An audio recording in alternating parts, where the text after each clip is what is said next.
গল্পের আসরবাই অগ্নিলা চ্যানেলে আপনারা শুনছেন সমরেশ মজুমদারের লেখা আটকুঠুরি নয় দরজা।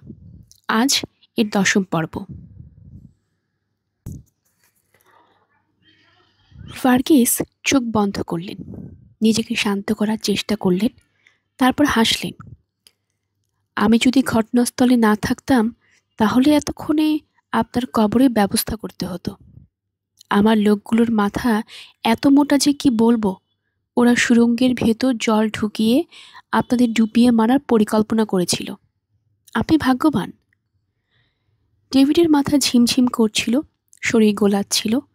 পুলিশ কমিশনার ভার্গিসকে চিনতে তার কোনো অসুবিধা হয়নি। এই লোকটার মুখে হাসি কেন? আমার পরিচয়টা আপনাকে দেওয়া হয়নি। আমি ভার্গিস। ডেভিড চুপ করে থাকলো। ওরা এখন কি করছে? ত্রিভুবন কি অ্যাম্বুলেন্সে নিয়ে ফিরে যেতে পেরেছে? ওই কবরটা যদি ধসে না পড়তো? মিস্টার ডেভিড, আমি চাই আপনি দীর্ঘদিন বেঁচে থাকুন। আমাদের খাতায় আপনার বিরুদ্ধে যেসব অভিযোগ আছে সেগুলো আমিও ভুলে যেতে চাই, কিন্তু আমি চাইলেই তো সেটা সম্ভব হবে না। আপনাকেও সেটা চাইতে হবে। এখন বলুন, সেটা আপনি কি চান?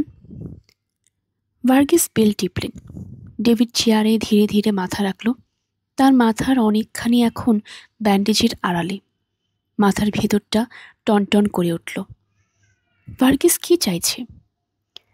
একজন বেয়ারা ঢুকলো, ঢুকে স্যালুট করল। ভার্গিস বললেন, 2টো কফি। লোকটা মাথা নেড়ে বেরিয়ে গেল। ভার্গিস একটা ফাইল টেনে নিয়ে মন দিয়ে কাগজপত্র দেখতে লাগলেন। তিনি যে ডেভিডকে প্রশ্ন করেছেন, উত্তরের অপেক্ষা করছেন, সে ব্যাপারে কোনো আগ্রহ এই মুহূর্তে তার আছে বলে মনে হলো না। ডেভিড উসখুস করতে লাগলো। শেষ পর্যন্ত জিজ্ঞাসা না করে পারল না, আপনি কি চান? ফাইল থেকে মুখ তুললেন না ভার্গিস। আগে কফি খান, তারপর কথা। ডেভিড ঘরটি দেখল। এই ঘরের কথা সে আগেই শুনেছে। হেডকোয়ার্টার্সের সবচেয়ে নিরাপদ জায়গা এটি। এখন আর কেউ তাকে বাঁচাতে পারবে না। সুড়ঙ্গের মধ্যে যখন বুঝতে পেরেছিল তারা ধরা পড়ে গিয়েছে, তখন মনে হয়েছিল আত্মহত্যা করার কথা। ধরা পড়ে ওদের হাতে গেলে কি ঘটতে পারে তার অজানা নয়। তবু মনে হয়েছিল বন্ধুরা হয়তো শেষ মুহূর্তে একটা চেষ্টা করতে পারে, যা থেকে বাঁচার উপায় হবে। তাছাড়া আজ সুড়ঙ্গের মধ্যে শুয়ে নিজেকে খুন করতে তার ভারী মায়া লেগেছিল।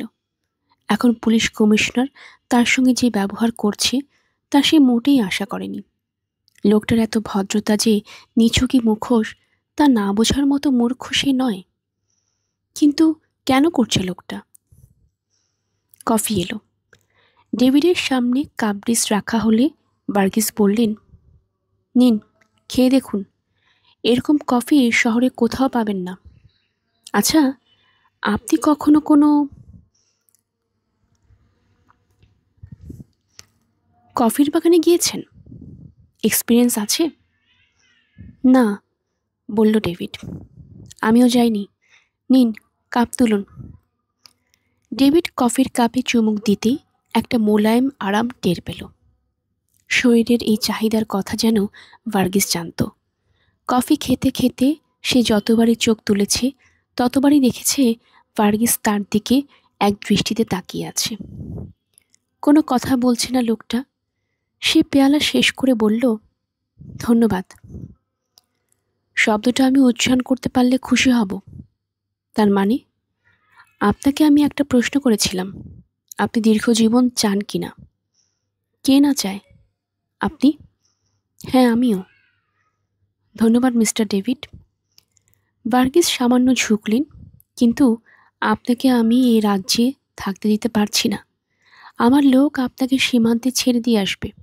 সেখান থেকে আপনি ইন্ডিয়ার যে কোনো বড় শহরে চলে যেতে পারেন। আমরা যদি না চাই তাহলে ইন্ডিয়া গভর্নমেন্ট আপনাকে কখনো বিরক্ত করবেন না।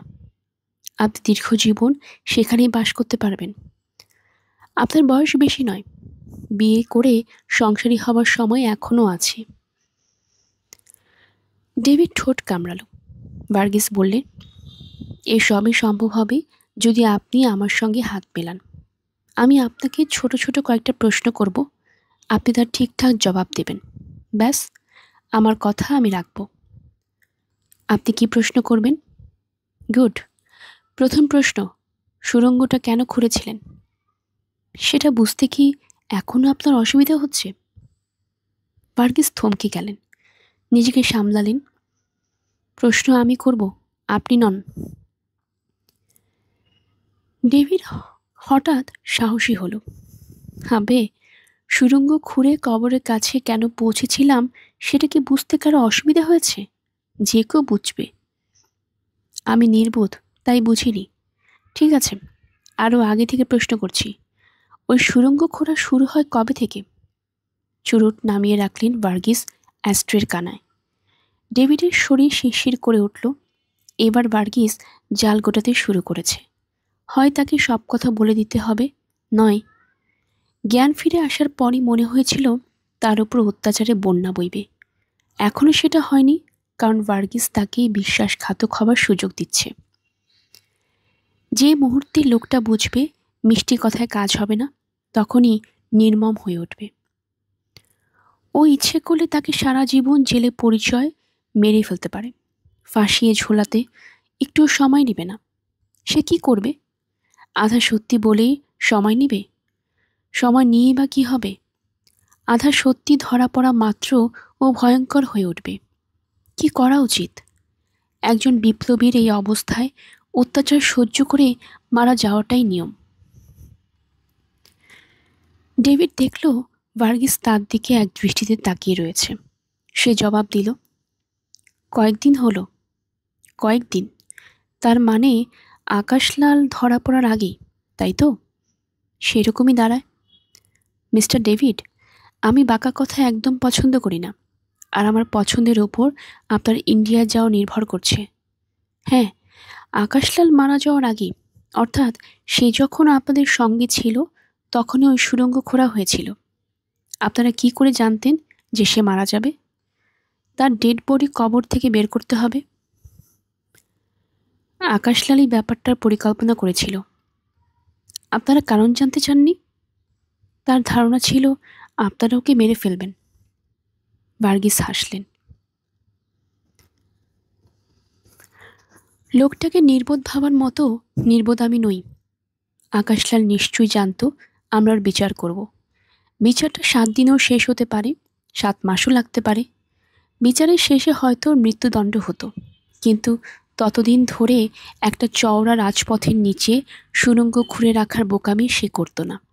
সে মারা গেলে কবরে মাটি তোলার সময়ই তো ওই সুড়ঙ্গটাকে আমরা পেয়ে যেতে পারতাম।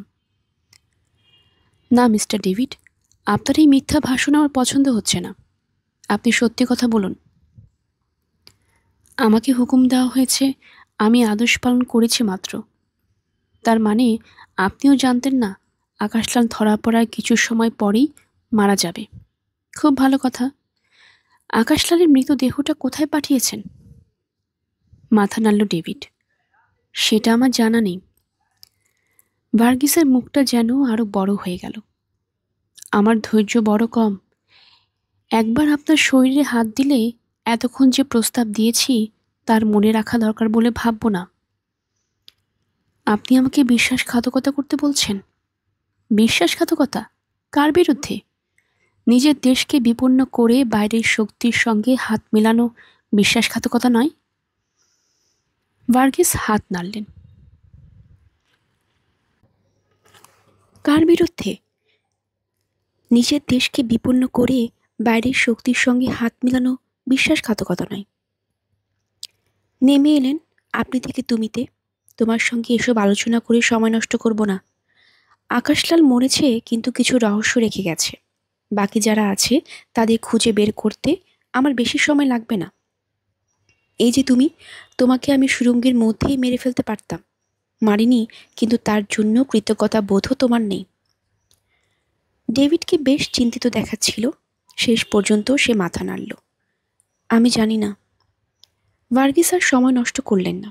হেডকোয়ার্টার্সের সবচেয়ে নির্মম পুলিশ অফিসারকে ডেকে পাঠালেন তিনি ফোন তুলে। নামটা কানে যাওয়া মাত্র কেঁপে উঠল ডেভিড। এর কথা সে অনেকবার শুনেছে। কয়েদিদের ওপর অত্যাচার করার ব্যাপারে এর কোনো জুরি নেই। আজ পর্যন্ত মুখ খোলানোর কাজে লোকটা কখনোই বিফল হয়নি। কিন্তু ওদের দুর্ভাগ্য, যাদের ধরেছিল তারা দলের খুব সামান্য খবরই জানত। ডেভিড সোজা হয়ে বসল। আপনি আরেকটা ভুল করছেন। ভার্গিস কথা না বলে ক্রুব্ধ দৃষ্টিতে তাকালেন। আমি যদি মুখ খুলতে না চাই, তাহলে আমার মৃতদেহকে দিয়ে আপনাকে কথা বলাতে হবে। সেটা পারবেন কিনা জানি না। ডেভিড হাসার চেষ্টা করল। তুমি বেঁচে আছো না মরে গেছো তা নিয়ে আর আমার ভাবনা নেই। মরে যদি যাবে, তাহলে তার আগে আমার লোক শেষ চেষ্টা করুক। নির্লিপ্ত গলায় বললেন ভার্গিস। আমি এত কথা কারোর সঙ্গে বলি না। যথেষ্ট ভদ্র ব্যবহার করেছি। দরজার শব্দ হতেই ভার্গিস হাঁকলেন। কামিন। বেটেখাটো চেহারার প্রায় নিংটি ইঁদুরের মতো একটি লোক ঘরে ঢুকে স্যালুট করল। ভার্গিস বললেন, এই লোকটি মুখ খুলবে কিনা জানতে 3 ঘন্টা সময় নেবে। যদি প্রথম 2.5 ঘন্টায় মুখ না খোলে, তাহলে শেষ 8 ঘন্টা তোমাকে দিলাম। ডেড বডি পাহাড় থেকে ফেলে দেওয়া হবে। বেল টিপলেন ভার্গিস। বেয়ারা ঘরে ঢোকা মাত্র ইশারায় ডেভিডকে নিয়ে যেতে বললেন তিনি। বেটে লোকটি দ্বিতীয়বার স্যালুট করা মাত্র টেলিফোন বেজে উঠল। রিসিভার তুলে হ্যালো বলতেই ম্যাডামের গলা শুনতে পেয়ে সোজা হয়ে বসলেন ভার্গিস। Yes madam. আপনি একটার পর একটা ভুল করছেন। আমি ঠিক আসলে ডেড বডির জন্য ওরা এমন কাজ করবে, বিড়বিড় করলেন ভার্গিস। ডেড বডি কোথায়? এখনই বের করে ফেলবো। আকাশলালের ডান হাত ডেভিডকে আমি ধরেছি। সোজা কথায় কাজ না হওয়ায় টর্চারি সেলে পাঠাচ্ছি। ও মুখ খুলবেই। আরেকটা ভুল করতে যাচ্ছেন। টর্চার করে কোনো লাভ হবে না। কথা বের করতে হলে অন্য উপায় খুঁজতে হবে। অবশ্য আপনার যা ইচ্ছে। না ম্যাডাম, আমার মনে হচ্ছে আপনিই ঠিক। তাহলে ওকে বসন্তলালের বাংলোয় নিয়ে আসুন।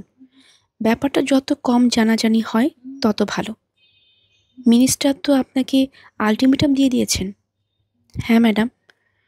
লাইন কেটে যেতেই ভার্গিস চিৎকার করলেন, হেই দাঁড়াও। ওরা তখন ডেভিডকে ধরে ধরে নিয়ে যাচ্ছিল বাইরে।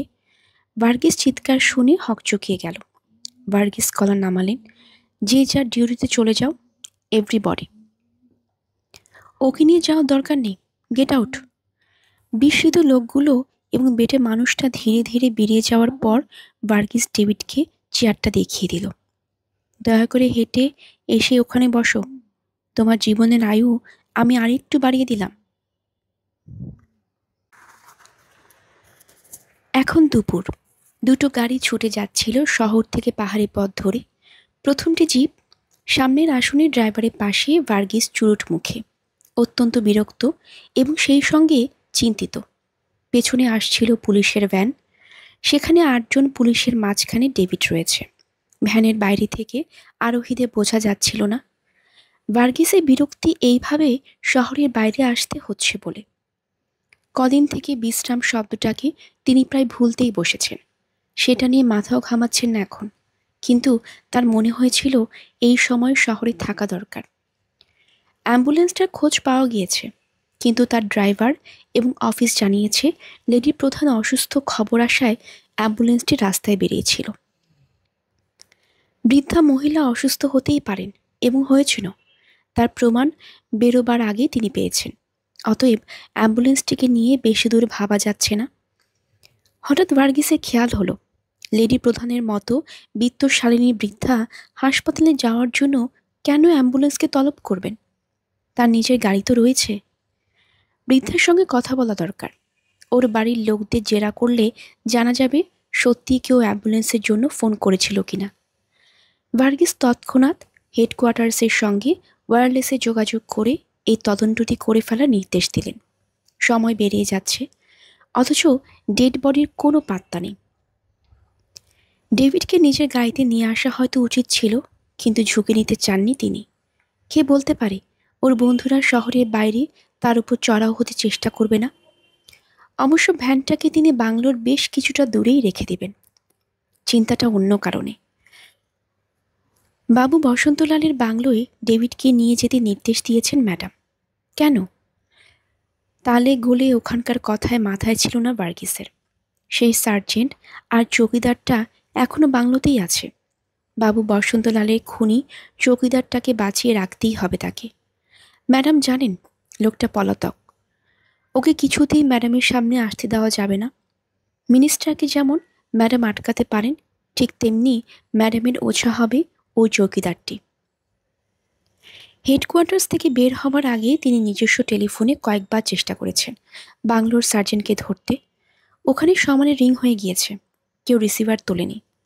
মূল রাস্তা ছেড়ে গাড়ি দুটো প্রাইভেট লেখা পথটায় ঢুকল। খানিকটা যাওয়ার পর বাঁক নেবার মুখে ভার্গিসের নির্দেশে তারা থামল। ভার্গিস চারপাশে দেখে নিলেন, কোথাও কোনো শব্দ নেই। হাওয়ারা গাছের পাতায় ঢেউ তুলে যাচ্ছে সমানে। পাহাড়ের এই সৌন্দর্য দেখার মন বা সময় ভার্গিসের নেই। তিনি চিতাটার কথা মনে করলেন।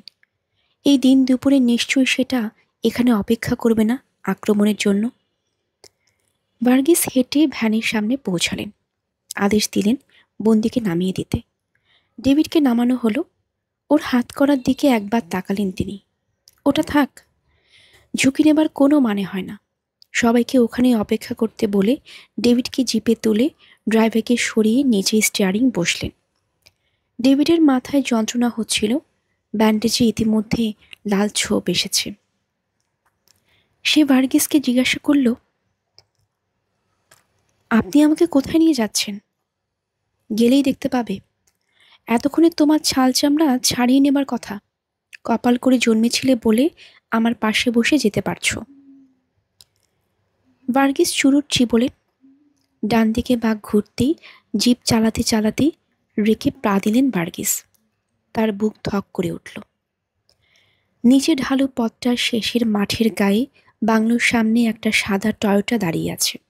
তার মানে ম্যাডাম ইতিমধ্যেই এখানে পৌঁছে গিয়েছেন। থুক করে থুতু ফেলতেই ভার্গিসের মুখ থেকে চুরুটটা ছিটকে বাইরে গিয়ে পড়ল। সর্বনাশ হয়ে গেল। এখন যা হবার তাই হবে। ম্যাডাম নিশ্চয়ই সাত সকালে এখানে এসে এখান থেকে তাকে টেলিফোন করেছিলেন। তিনি যখন সার্জেন্টকে টেলিফোনে খুঁজেছেন তখন ওর নির্দেশেই কেউ রিসিভার তোলেনি। অর্থাৎ ওকে লুকিয়ে চৌকিদারকে পাহারা দেবার জন্য যে তিনি এখানে একজন সার্জেন্টকে পাঠিয়েছেন তা ইতিমধ্যে ম্যাডাম জেনে গেছেন। ভার্গিস ধীরে ধীরে বাংলোর সামনে জিপটা রাখতেই ম্যাডামকে দেখতে পেলেন। ওপাশে একটা বেতের চেয়ারে বসে আছেন, টেবিলে দুই পা তুলে, চোখে বড় সানগ্লাস। গাড়ির শব্দে চোখ ফেরালেন না। ভার্গিস জানেন ম্যাডাম এখানে একা আসেননি। ওর দেহরক্ষী কাম ড্রাইভার নিশ্চয়ই ধারে কাছে আছে। ভার্গিস জিপ থেকে নেমে কাছে এগিয়ে গেলেন। Good afternoon madam. ম্যাডামের মাথায় ঈষৎ নড়ল। পা না সরিয়ে তিনি বললেন, বসন্তলালের পছন্দ ছিল, জায়গাটা দারুণ। ভার্গিস কি বলবেন ভেবে পেলেন না। এই সময়ে জায়গার তারিফ করা কেন? তিনি মুখ ঘুরিয়ে দেখার চেষ্টা করলেন চারপাশ। সার্জেন্ট কিংবা চৌকিদারটাকে দেখা যাচ্ছে না। ম্যাডাম কি বাংলোর ভেতরে ঢুকেছেন? বারান্দার ওপাশে দরজাগুলো এখন বন্ধ। আপনি অবশ্য এসব কোনোদিন বুঝলেন না। ম্যাডাম পা নামালেন, চেয়ারে সোজা হয়ে বসে বললেন, মিস্টার ভার্গিস, আপনার জীবনে শুনেছি কখনোই রোমান্স আসেনি। ভার্গিসের গলা বুঝে এলো। আসলে ম্যাডাম, সার্ভিসে ঢুকেছিলাম অল্প বয়সে। এটাই মন দিয়ে করতে করতে কখন যে বয়স হয়ে গেল তা বুঝতে পারিনি। কত বয়স আপনার? 54। বোম্বেতে শুনেছি ওই বয়সের অভিনেতা নায়ক হয়। আপনি শোনেননি? আমি ফিল্ম সম্পর্কে কিছুই জানি না। ভার্গিস স্বীকার করলেন। আকাশলালকে ওরা কবর থেকে তুলে কিভাবে সরালো? হঠাৎই ম্যাডাম কাজের কথায় চলে আসায় ভার্গিস সোজা হলেন। আমরা সন্দেহ করেছিলাম অ্যাম্বুলেন্সে নিয়ে যাওয়া হয়েছে। কারফিউর সময় অন্য গাড়িকে রাস্তায় অ্যালাউ করা হয় না। শহরে যে কটা অ্যাম্বুলেন্স আছে খোঁজ নিয়েছেন?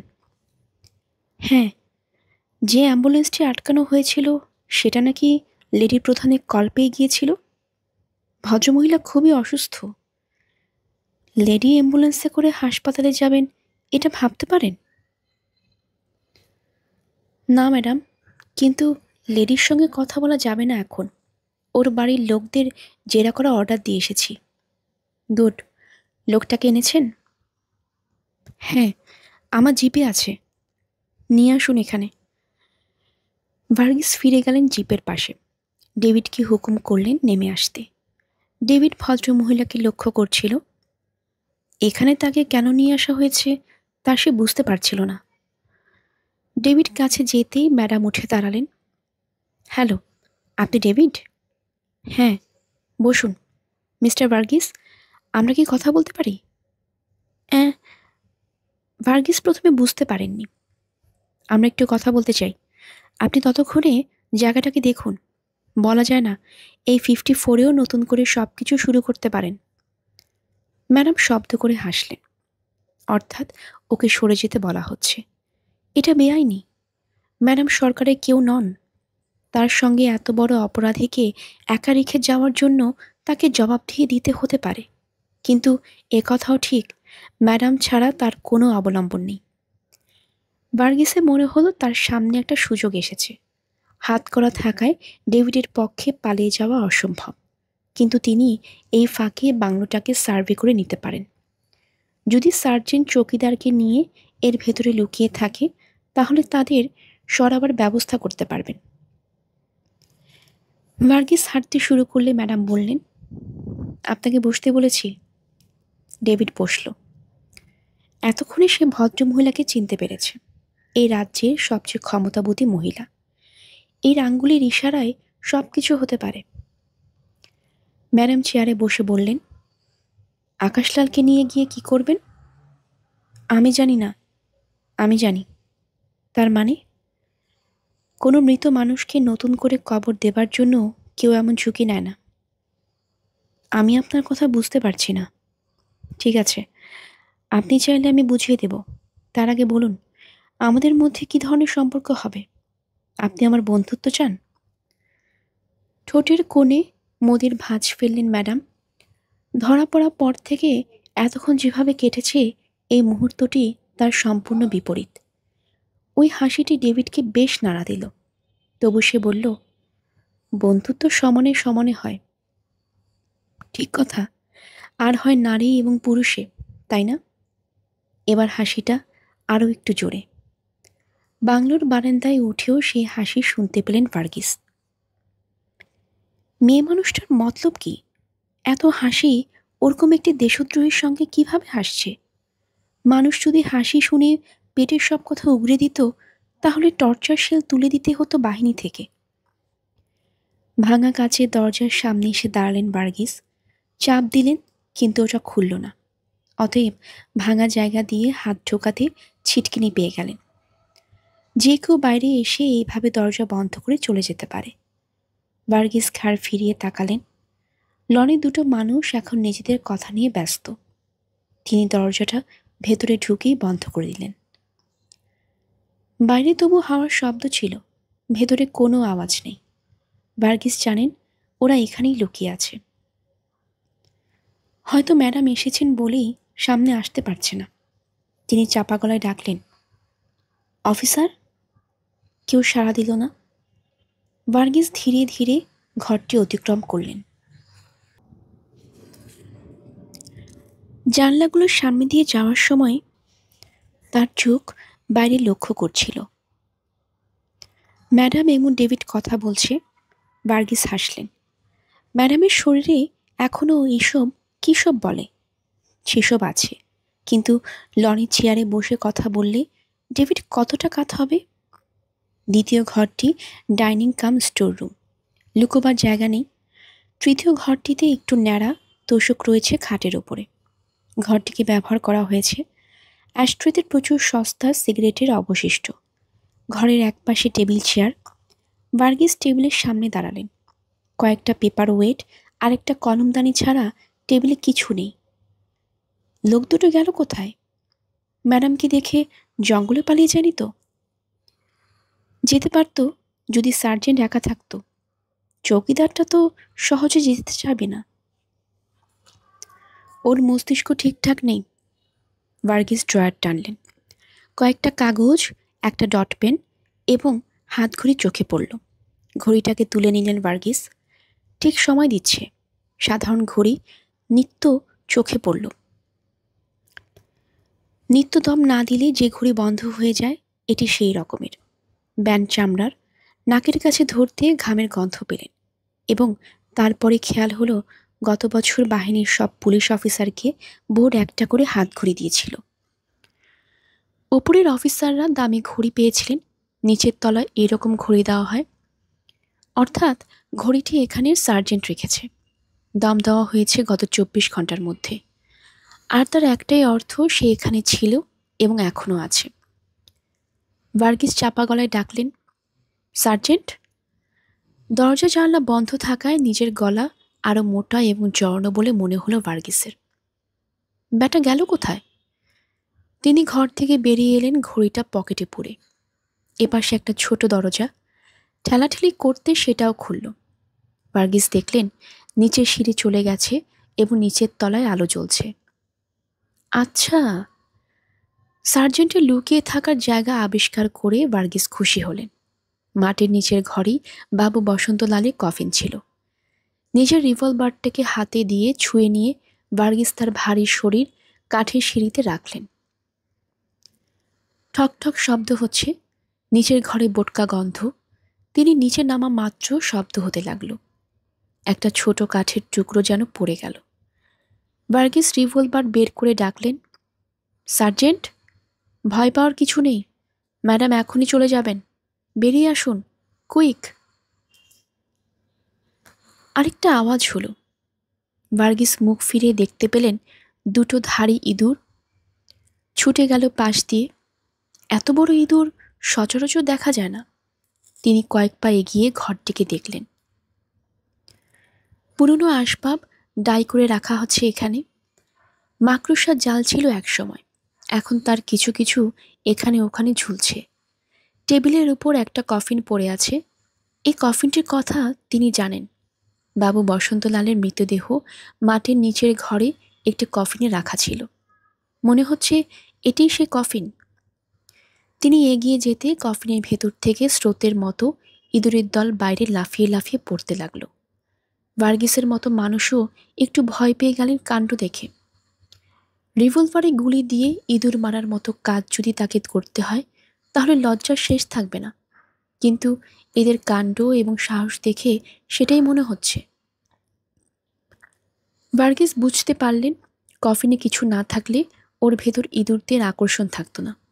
তিনি আরেকটু এগিয়ে মুখ নামাতে গিয়ে চমকে উঠলেন। সমস্ত শরীর থরথরিয়ে কেঁপে উঠল। তার মতো জাদ্রেল পুলিশ অফিসারের পেট গুলিয়ে উঠল দৃশ্যটা দেখে। দ্রুত প্রায় ছিটকে সিঁড়ির কাছে চলে এলেন তিনি। নিজের শরীরটাকে প্রায় টেনে হিচড়ে উপরে তুলে এনে শোয়ার ঘরের চেয়ারে ফেলে দিলেন। যদিও সাধারণ মানুষের চেয়ে তার অনেক কম সময় লাগলো সামলে নিতে, তবু দৃশ্যটা তিনি ভুলতে পারছিলেন না। সরকারি ইউনিফর্ম পরার সার্জেন্ট শুয়ে আছে কফিনের মধ্যে, চিত হয়ে। ইতিমধ্যে ইঁদুরেরা ওর শরীরে খোলা জায়গা থেকে মাংস থুবলে খেয়ে নিয়েছে। প্রথম আক্রমণ করেছে চোখ এবং ঠোঁটের ওপর। চোখের গর্ত দুটো আর মুখের ভেতরে রক্তাক্ত গহ্বর দেখতে পেয়েছেন তিনি। হ্যাঁ, এখনো শরীরের বিভিন্ন জায়গায় চটচটে রক্ত রয়েছে। কালো জমাট হবার সময় পুরোটা পায়নি। ভার্গিস উঠে দাঁড়ালেন। সার্জেন্টকে খুন করা হয়েছে এবং ওই ঘটনা ঘটেছে আজ সকালের মধ্যেই। খুন করে কফিনে শুইয়ে দিয়েছে আততায়ী। এখনই হেডকোয়ার্টার্সে টেলিফোন করে এক্সপার্টদের এখানে আনা দরকার। তিনি পা ফেলে জানলার কাছে আসতেই তার চোখ লনের উপর গেল। ম্যাডাম কথা বলছেন। ডেভিডের মুখ নিচু। সঙ্গে সঙ্গে ভার্গিসের খেয়াল হলো, সার্জেন্ট কেন এখানে এসেছিল এই কৈফিয়ত যদি তার কাছে চাওয়া হয়, তাহলে তিনি কি জবাব দেবেন? ওকে তিনিই পাঠাইয়েছিলেন এই বাংলোয়, তার কেউ কি জানে? না, চট জলদি কিছু করার নেই। তিনি জানেন না, কিছুই দেখেননি। নিজেকে বোঝাতে চেষ্টা করলেন ভার্গিস। কোনোভাবেই তিনি ম্যাডামের কাছে ধরা পড়তে রাজি নন। কিন্তু এত বড় খুন করল কে? একটা আধা পাগল চৌকিদার এমন কাজ করবে তা তিনি বিশ্বাস করেন না। তার মনে পড়ল সার্জেন্ট যখন চৌকিদারের সঙ্গে কথা বলার পর তাকে টেলিফোন করেছিল, তখন কিছু সাক্ষী থেকে গিয়েছিল। থাকবে, কিছু কিছু ব্যাপার উপেক্ষা করতেই হয়। কিন্তু খুনি কে? যেই হোক, তাকে তিনি ছাড়বেন না কিছুতেই। ভার্গিস সন্তপর্ণী দরজা বন্ধ করে বারান্দায় পা রাখলেন। তার কানে এলো, ম্যাডাম বলছেন, ধরুন আমি যদি প্রচার করি আপনি আমার কাছে, পুলিশের কাছে সব কথা ফাঁস করে দিয়েছেন, তাহলে আপনার দলের লোকেরা সেটা কি বিশ্বাস করবে? হ্যাঁ, করবে। না, করবে না। আকাশলাল মারা যাওয়ার আগেই সুড়ঙ্গ খোঁড়া হয়েছিল। তার শরীর যখন কবর দেওয়া হচ্ছিল, তখন আপনারা সুড়ঙ্গের মধ্যে ছিলেন। আমি বলবো আপনি বলেছেন এ মৃত্যুটা সাজানো। না, আমি এই কথা বলিনি। বলেছেন। আকাশলাল তো নাও মারা যেতে পারে। যে ডাক্তারের সার্টিফিকেটের উপর নির্ভর করে ওকে কবর দেওয়া হয়েছিল, সে মিথ্যা কথা বলতে পারে। এই কথাও আমি আপনার কাছ থেকে শুনেছি। ম্যাডামের কথা শেষ হওয়া মাত্র ডেভিড খুব নার্ভাস গলায় বলল, এসব আপনি কি বলছেন? আমি এই কথাগুলো বলিনি। কিন্তু কথাগুলো সত্যি হতেও পারত। হয়তো, হয়তো নয়। আপনি বলুন, এটাই সত্যি। আপনি আমাকে এতক্ষণ যেসব প্রতিশ্রুতি দিয়েছেন তা রাখবেন? অবশ্যই। বেশ, আমি যা জানি তার সঙ্গে আপনার অনুমানের মিল আছে। গুড। মিস্টার ভার্গিস, ডেভিডকে আমরা এখান থেকে ছেড়ে দিতে পারি। তার মানে? ভার্গিসের গলা মিনমিনে। ধরুন উনি এখান থেকে চলে যাওয়ার পর আপনি কি বলতে পারেন না যে পুলিশের ভ্যান থেকে পালিয়ে গিয়েছেন? এমন তো কত আসামি পালায়। আপনি ওকে সময় দিবেন ইন্ডিয়া চলে যেতে। উনি যে সহযোগিতা করছেন তার বিনিময়ে এটুকু আমাদের করতেই হবে। আমি ঠিক বুঝতে পারছি না। আমরা অনুমান করছি আকাশলাল মারা যায়নি। ডাক্তার মিথ্যে সার্টিফিকেট দিয়েছেন। ওরা জীবিত আকাশলালের জন্যই সুড়ঙ্গ খুঁড়েছিলেন। অসম্ভব। ডাক্তারকে আমি চিনি। তাছাড়া আমি নিজে ডেড বডি দেখেছি। ম্যাডাম, আকাশলাল অত্যন্ত অসুস্থ ছিল। তার হৃদযন্ত্র বন্ধ ছিল না। পালস পাওয়া যায়নি। ওই অবস্থায় মাটির নিচে 5 মিনিট থাকলেও ধরে নিলাম ওকে জীবন্ত কবর দেওয়া হয়েছিল। ধরে নিয়ে বলছি, 5 মিনিটও ওর পক্ষে মাটির নিচে থাকা সম্ভব নয়। তীব্র প্রতিবাদ করলেন ভার্গিস। এই লোকটা আপনাকে আষাঢ়ে গল্প শোনাচ্ছিল। গল্পটা আষাঢ়ে কিনা সেটার প্রমাণ আমরা শিগগিরই পাব। মিস্টার ডেভিড, আপনি ইন্ডিয়ায় চলে যাওয়ার পরেই আমরা আকাশলালকে অ্যারেস্ট করব। আকাশলাল? তাকে আমরা কোথায় পাচ্ছি? ভার্গিস জিজ্ঞাসা করলেন। কিছু বলতে গিয়েও থেমে গেলেন ম্যাডাম। তার চোখে বিস্ময়। সেই চোখ দুটো স্থির হয়ে আছে হাত 10 দূরে ঝোপের মধ্যে। ভার্গিস সেটা লক্ষ্য করলেন। ম্যাডাম বললেন, কেউ আমাদের লক্ষ্য করছে। এখানে আর কে থাকে? কেউ না, কেউ না। ভার্গিস অনুমান করলেন চৌকিদারটা ফিরে এসেছে। ম্যাডাম যদি তাকে একবার দেখতে পায়, কি করা যায় এখন? ম্যাডাম বললেন, ডেভিড, আপনার দলে কেউ না তো? লোকটা, আমি স্পষ্ট একটা লোককে ওখানে দেখেছি। ও আমাদের খুন করতে পারে। মিস্টার ভার্গিস, আপনি কিছু একটা করুন। ভার্গিস সন্তপর্ণে রিভলভার বের করলেন। তার মনে হলো চৌকিদারের মুখ বন্ধ করার এটাই সুযোগ। ওকে মেরে ফেললে ম্যাডাম কিছুই জানতে পারবেন না। তিনি চকিতে গুলি চালালেন। সঙ্গে সঙ্গে একটা আর্তনাদ শোনা গেল এবং ঝোপের ওপাশে কেউ পড়ে গেল।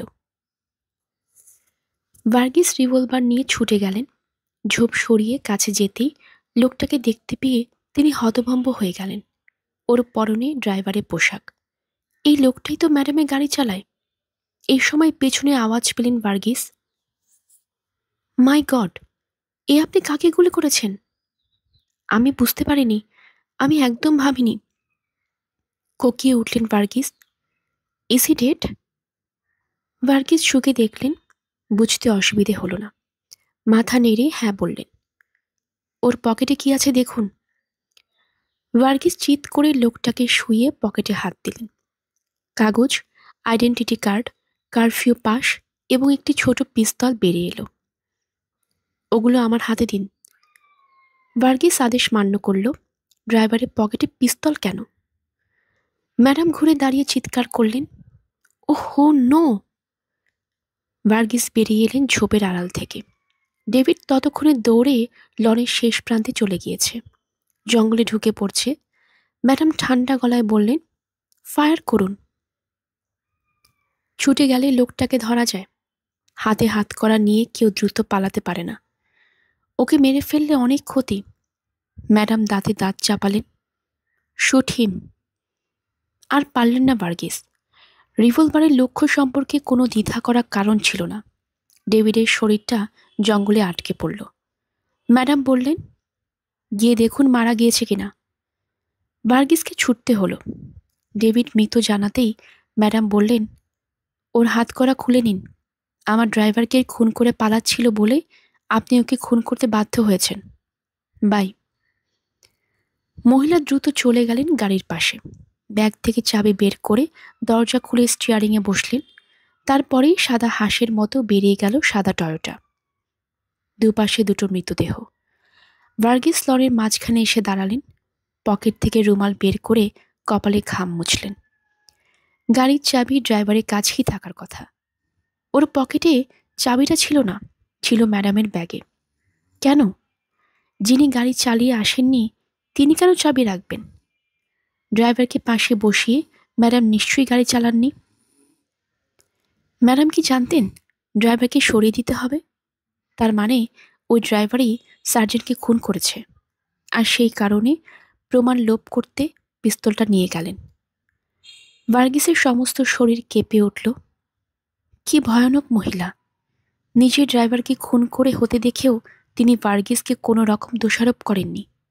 কেন? ভার্গিস দেখলেন 4-5 জন পুলিশ ছুটে আসছে। হয়তো ম্যাডামই তাদের জানিয়ে গেছেন।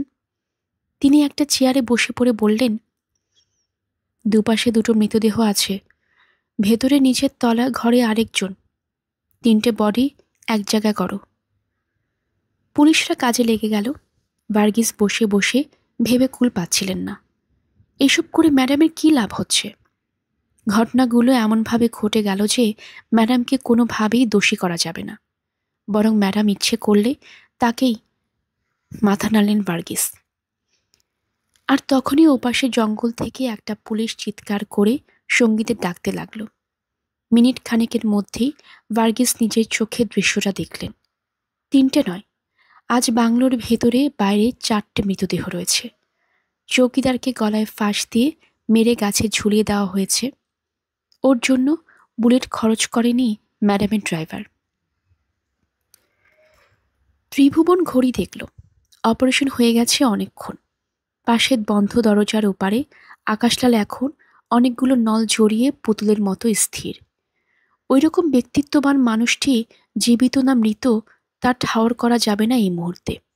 অপারেশনের পর বৃদ্ধ ডাক্তার নিজেই অসুস্থ হয়ে পড়েছিলেন। তাকে পাশের ঘরে বিশ্রামের জন্য রাখা হয়েছে। 24 ঘন্টা না গেলে আকাশলাল সম্পর্কে কোনো কথা বলা সম্ভব না, ভদ্রলোক জানিয়েছিলেন। 24 ঘন্টা শেষ হতে এখনও ঢের দেরি। আকাশলালকে এই বাড়িতে নিয়ে আসার পর থেকে একটিবারের জন্য কোথাও যায়নি ত্রিভুবন। সে এখানে বসেই জানতে পেরেছে ডেভিড সুড়ঙ্গে আটকে পড়েছে, অত্যাচার শুরু করেছে। তাকে গ্রেফতার করা হয়েছে, হেডকোয়ার্টার্সে নিয়ে যাওয়া হয়েছে। ত্রিভুবন মনে করে ডেভিড অত্যাচার বেশিক্ষণ সহ্য করতে পারবে না, অথবা চাইবে না। ভয়টা এখানেই। হায়দার অবশ্য বলেছে তেমন কিছু ঘটবে না। ডেভিড যাতে মুখ না খোলে তার জন্য হেডকোয়ার্টার্সের সোর্সগুলোকে কাজে লাগানো হচ্ছে। তবু আশ্বস্ত হতে পারেনি ত্রিভুবন। তার কেবলই মনে হচ্ছে আদর্শের জন্য যেসব মানুষ জীবন দিতে পারে ডেভিড তাদের দলে পড়ে না। হায়দার তার উপর দায়িত্ব দিয়ে বেরিয়ে গেছে কয়েক ঘন্টা আগে। ত্রিভুবনের 2 চোখ এখন টানছিল। এইভাবে টেনশনের মধ্যে ঘন্টার পর ঘন্টা জেগে থাকার ধকল সে আর সহ্য করতে পারছিল না। যদি আকাশলাল এখন এইভাবে শুয়ে থাকে তাহলে একটু ঘুমিয়ে নিতে অসুবিধা কি? ভার্গিস যদি জানতে পারে আকাশলাল মারা যায়নি, তাহলে সে আর এই বাড়ি থেকে কাউকে বেরিয়ে যেতে দিবে না। আকাশলাল অথবা নিজেকে বাঁচাবার কোনো পথ খোলা থাকবে না তখন। আত্মহত্যায় যদি করতে হয় একটু ঘুমিয়ে নিয়ে করাই ভালো। ত্রিভুবন দরজাটা খুলল। ওষুধের গন্ধ এখনো ঘরের বাতাস ভারী করে রেখেছে। দেওয়ালের একপাশে খাটটাকে সরিয়ে দেওয়া হয়েছিল। আকাশলাল তার উপর শুয়ে আছে। রক্ত এবং স্যালাইন চলছে। মুখ ফ্যাকাশে, চোখের পাতাও নড়ছে না। ওর পায়ের কাছে টুলে যে নার্সটি বসেছিল সে ত্রিভুবনকে দেখে উঠে দাঁড়ালো। মেয়েটির সংগঠনের সঙ্গে যুক্ত, কিন্তু বাড়ি থেকে বেরিয়ে এসেছে কোনো হদিস না দিয়ে। ইঙ্গিত তাকে বসতে বলল ত্রিভুবন। তারপর আকাশলালের পাশে নিঃশব্দে গিয়ে দাঁড়ালো। এই মানুষটার ডাকে অনেকের মতো ত্রিভুবন আন্দোলনে ঝাঁপিয়ে পড়েছিল। এই মানুষ না থাকলে সবকিছু ধুলোয় মিশে যাবে। 24টা ঘন্টা যেন ভালোই ভালোই কাটে। ত্রিভুবন ধীরে ধীরে ঘরের অন্য প্রান্তে গেল। লম্বা ইজি চেয়ারটিতে শরীর ছড়িয়ে দিল সে। সঙ্গে সঙ্গে সারা শরীরে একটা অদ্ভুত আরাম তিরতিরিয়ে উঠল। চোখ বন্ধ করল সে।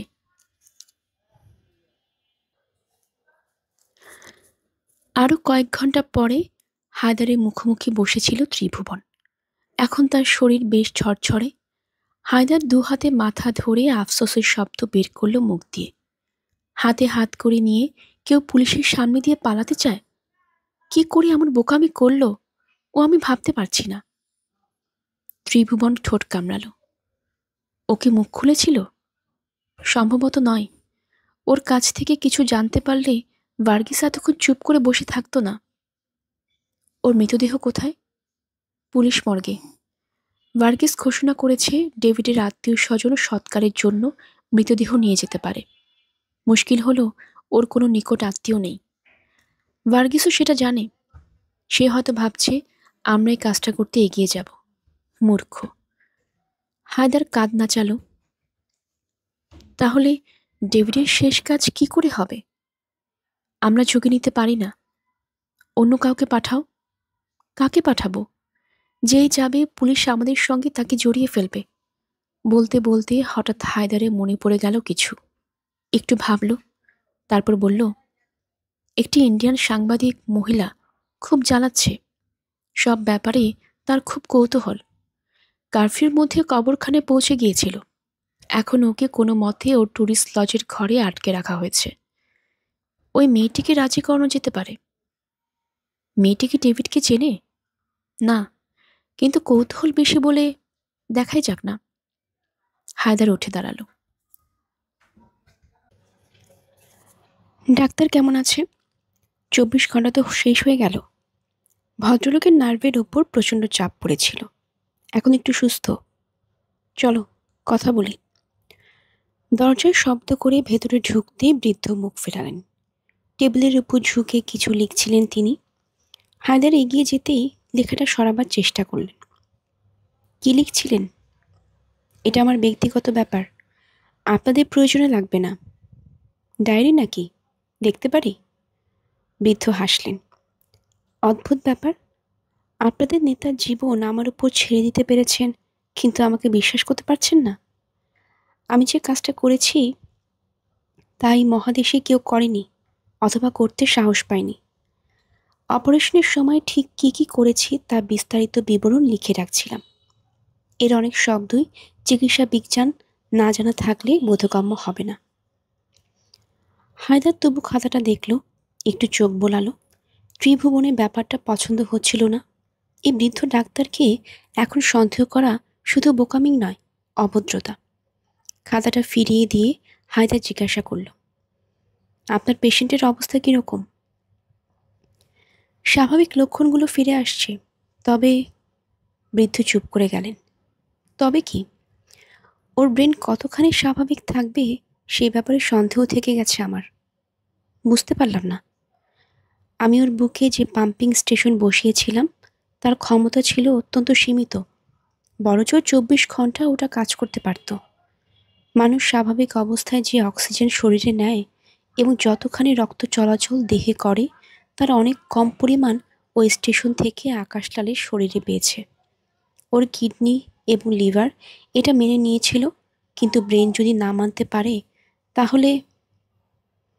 এরকম হওয়ার সম্ভাবনা আপনার আগে জানা ছিল না? ছিল, আমি ওকে বুঝিয়ে এনেছিলাম। উনি তবুও আমাকে ঝুঁকে নিতে বললেন। ব্রেন অস্বাভাবিক হয়ে গেলে ওর কি হবে? আপনি কি মানসিক প্রতিবন্ধী হয়ে যেতে পারে বলে ভাবছেন, নাকি পাগলের মতো আচরণ করবে ও? মানসিক প্রতিবন্ধী হয়ে যাওয়া অস্বাভাবিক নয়। ব্রেনে অক্সিজেন গিয়েছে, কিন্তু যত পরিমাণে যাওয়া উচিত তার অনেক কম।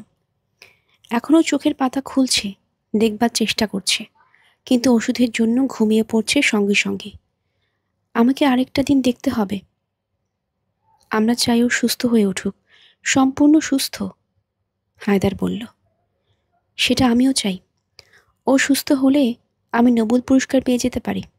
বৃদ্ধ হাসলেন। তার মানে? চিকিৎসা বিজ্ঞানে এটা একটা বিস্ময়কর ব্যাপার।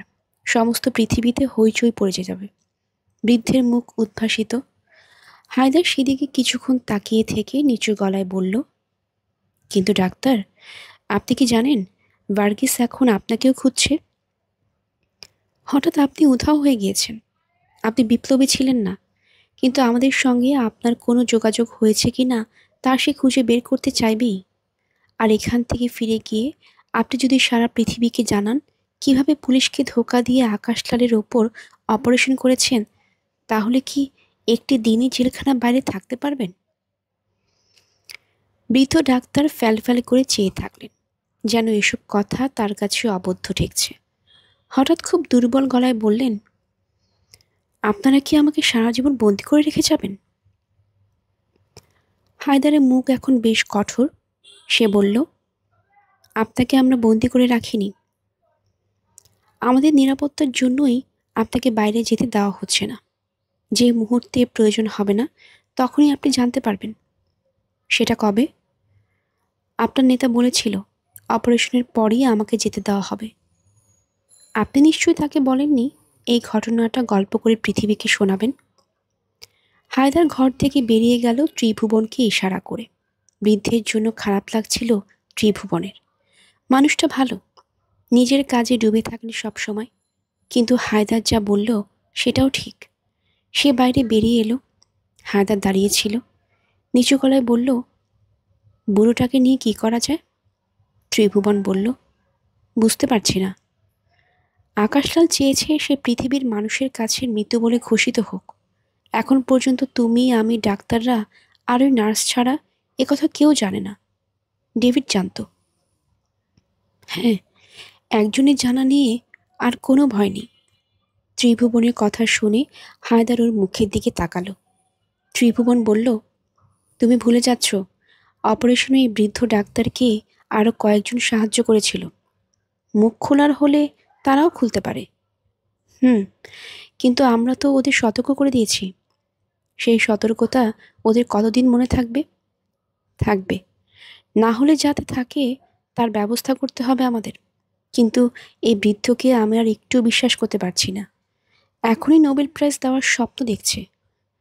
একমাত্র পদ ওকে সরিয়ে দেওয়া। মাথা নাড়ল ত্রিভুবন। এই সিদ্ধান্তটা আমরা যদি না নিই, কে নেবে? নেতার সুস্থ হওয়া পর্যন্ত আমরা অপেক্ষা করতে পারি। বেশ, আমি শুধু বলছি, হাত থেকে তাস যেন না পড়ে যায়। অবস্থা এখন খুব খারাপ পর্যায়ে পৌঁছে গিয়েছে। হেডকোয়ার্টার্সে ফিরে একটার পর একটা রিপোর্ট তৈরি করতে হয়েছিল ভার্গিসকে। আকাশলালের মৃত্যু, তার মৃতদেহ চুরি যাওয়া, ডেভিডের মতো দাগী আসামিকে ধরেও মেরে ফেলা, বাবু বসন্তলালের বাংলোর সার্জেন্ট, চৌকিদার এবং ম্যাডামের ড্রাইভারের মৃত্যু। এই সবই যে তার অপদার্থতার কারণে ঘটেছে, এ ব্যাপারে যেন বোর্ডের আর সন্দেহ নেই। আকাশলাল মরেছে ঠিকই, কিন্তু ডেভিডকে বাঁচিয়ে রাখতে পারলে বাকি সবগুলোকে ধরে রাজ্যে শান্তি ফিরিয়ে আনা যেত, এ ব্যাপারে ভার্গিস নিজেও নিশ্চিত। কিন্তু হঠাৎ কেন যে তিনি গুলি করতে গেলেন, ভার্গিস এখনও বুঝতে পারছেন না। লোকটার হাতে হাত করা ছিল। ওই অবস্থায় বেশি দূর পালিয়ে যেতে ও কিছুতেই পারত না। তাছাড়া তিনি ওর পায়ে গুলি করতে পারতেন। ম্যাডামের উত্তেজিত আদেশ শোনা মাত্র কেন যে তার বোধবুদ্ধি লুপ্ত হলো, তা এখন আর ব্যাখ্যা করা সম্ভব নয়। এখন নিজের চেয়ারে বসে ভার্গিসে কেবলই মনে হচ্ছিল ম্যাডাম অনেক বুদ্ধিমতী মেয়ে। আর এই মনে হওয়াটাই তার কাছে আরও যন্ত্রণাদায়ক হয়ে উঠেছে। ওই সার্জেন্ট এবং চৌকিদার ম্যাডামের ড্রাইভার ছাড়া কারো হাতে মারা পড়েনি। এমন হতে পারে ম্যাডাম সেখানে পৌঁছে ওই সার্জেন্টের সঙ্গে যখন কথা বলছিলেন তখন ড্রাইভার লোকটাকে গুলি করে। নিরীহ পাগলাটের চৌকিদারকে মেরে ফেলতে লোকটার কোনো অসুবিধে হয়নি এবং এখন ভার্গিস নিঃসন্দেহ ঝোপের আড়ালে ড্রাইভারকে লুকিয়ে থাকতে ম্যাডামই বলেছিলেন, যাতে তিনি নাটক তৈরি করার সুবিধা পান। ড্রাইভারকে দিয়ে দুটো খুন করানোর পর আরুকে বাঁচিয়ে রাখা তার পক্ষে সম্ভব ছিল না। ভার্গিসকে দিয়ে সে কাজটা করালেন তিনি। কিন্তু কেন? এতে ম্যাডামের কি লাভ হলো? এই প্রশ্নটার উত্তর খুঁজে পাচ্ছিলেন না ভার্গিস। কিন্তু ওই মহিলার উপর যে আর কোনোভাবে নির্ভর করা যেতে পারে না, এটা বোঝার পর নিজেকে প্রথম অসহায় বলে মনে হচ্ছিল। বোর্ড অথবা মিনিস্টারের বিরুদ্ধে লড়াইয়ে এই ভদ্রমহিলার মদত তার সবচেয়ে প্রয়োজন। অথচ ম্যাডাম সম্পর্কে যে সন্দেহ মনে জাগছে তাও তো কাউকে বলা যাবে না। মিনিস্টারকে জানা মাত্র ম্যাডাম তার শত্রু হয়ে যাবেন। 1 ঘন্টার মধ্যেই তাকে চেয়ার ছেড়ে দিতে হবে। এই সময় টেলিফোনটা বাজল। ভার্গিস অলস ভঙ্গিতে রিসিভার তুলে জানান দিলেন, আমি কি পুলিশ কমিশনারের সঙ্গে কথা বলছি?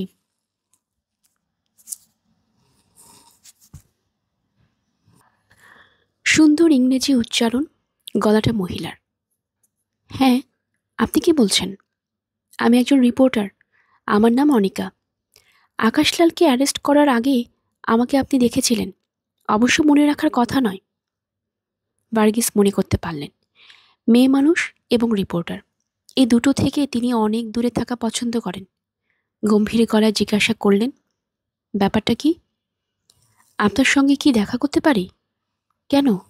দেখা করার কি দরকার? ডেভিডের মৃতদেহ নিয়ে কথা বলতে চাই। ডেভিডের মৃতদেহ? ভার্গিস চমকে উঠলেন। আপনি এই ব্যাপারে কথা বলার কে? আমি টেলিফোনে বলতে চাই না। অনিকা জবাব দিল, এখনও শহরে কারফিউ চলছে।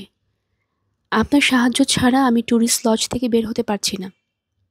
ওখানেই থাকুন। শব্দ করে রিসিভার নামিয়ে রাখলেন ভার্গিস। মেয়েটা পাগল নাকি? এই শহরে এসেছিল উৎসব সম্পর্কে রিপোর্ট করতে। ডেভিডের সঙ্গে কোনো সম্পর্ক থাকার কথাই নয়। ভার্গিসের মনে হলো তাকে ইন্টারভিউ করার একটা রাস্তা হিসেবে মেয়েটা ডেভিডের প্রসঙ্গ তুলেছে। ভেবেছে ওটা বললে তিনি খুব সহজে গলে যাবেন। অথচ বেচারা জানে না, শুধু ওই একটা সংলাপের জন্য তিনি ইচ্ছে করলে ওকে জেলে পচাতে পারেন। আর কি? কিন্তু পরক্ষণেই তার মনে হলো সাহস করে যখন তাকে টেলিফোন করেছে তখন কিছু সত্যি থাকলেও থাকতে পারে। হয়তো ছাই ওড়াতে ওড়াতে আগুন পাওয়া যেতে পারে। ভার্গিস টেলিফোন তুলে হুকুম দিলেন ট্যুরিস্ট লজ থেকে মহিলা রিপোর্টারকে তুলে আনতে। সুন্দরী নয়, কিন্তু চটক আছে। পুরুষ মানুষরা কীরকম মহিলার প্রতি আকর্ষণ বোধ করে তা ভার্গিস ঠিক বোঝেন না। জীবনের এই দিকটা তার অজানাই থেকে গেল। ডেভিডের ব্যাপারে আপনি কি যেন বলবেন বলেছিলেন? ভার্গিস সরাসরি প্রশ্ন করলেন। আমি তো কিছু বলতে চাইনি। অনিকার সরল মুখে বলার চেষ্টা করল। ভার্গিসের মুখ এবার বুলডগের মতো হয়ে গেল। তাহলে ফোন করেছিলেন কেন? কিছুক্ষণ আগে একটি লোক এসে আমাকে বলল ডেভিডের কোনো আত্মীয় স্বজন নেই। ওর বন্ধুরা কেউ মৃতদেহ সৎকারের জন্য নিতে আসবে না, কারণ আপনি তাদের খুঁজছেন। আমি একজন বিদেশি সাংবাদিক। ডেভিডের সঙ্গে আমার কোনো সম্পর্ক নেই। আমি নিজে একটা আন্তর্জাতিক মানবাধিকার সংগঠনের সদস্য। অতএব আপনার কাছে ওর মৃতদেহ সৎকারের জন্য আবেদন করতে পারি। শুনে আমার মনে হলো মানুষ হিসেবে আমার এটা কর্তব্য। অনিকা স্পষ্ট গলায় বলল, কে বলেছে আপনাকে? কে পাঠিয়েছে? ভার্গিস গর্জে উঠলেন। লোকটাকে তার নাম জিজ্ঞাসা করেছিলাম, বলতে রাজি হলো না। এখনও সে ট্যুরিস্ট লজে আছে? না, অনুরোধ করেই চলে গেল। মিস, আপনি খুব বোকামি করছেন। কারফিউর জন্য যেখানে কেউ রাস্তায় বেরোতে পারছে না সেখানে আপনার কাছে একজন বেড়াতে এলো এবং চলেও গেল। এর চেয়ে ভালো গল্প তৈরি করুন। অনিকা হাসল। স্যার, কারফিউতে সাধারণ মানুষ পথে বের হয় না, কিন্তু যাদের প্রয়োজন তারা ঠিক বের হচ্ছে। আমার নিজের সেই অভিজ্ঞতা হচ্ছে। কিন্তু ডেভিডের মৃতদেহ তার আত্মীয় বা বন্ধু ছাড়া দেওয়া হবে না। তাহলে আপনাদের মর্গেও শরীর পচবে। এরকম অনেক শরীর ওখানে পচে। আপনি তাদের জন্য কথা বলবেন? ভার্গিস নিজেকে শান্ত করার চেষ্টা করলেন।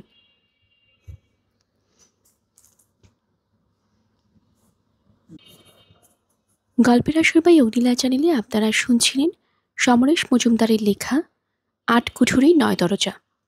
আজ ছিল ১০ম পর্ব। আপনারা নতুন আমাদের চ্যানেলটি শুনছেন, কাইন্ডলি চ্যানেলটি সাবস্ক্রাইব করে নেবেন। আপনারা যারা বন্ধুরা আছেন তাদের সবাইকে জানিয়ে দেবেন।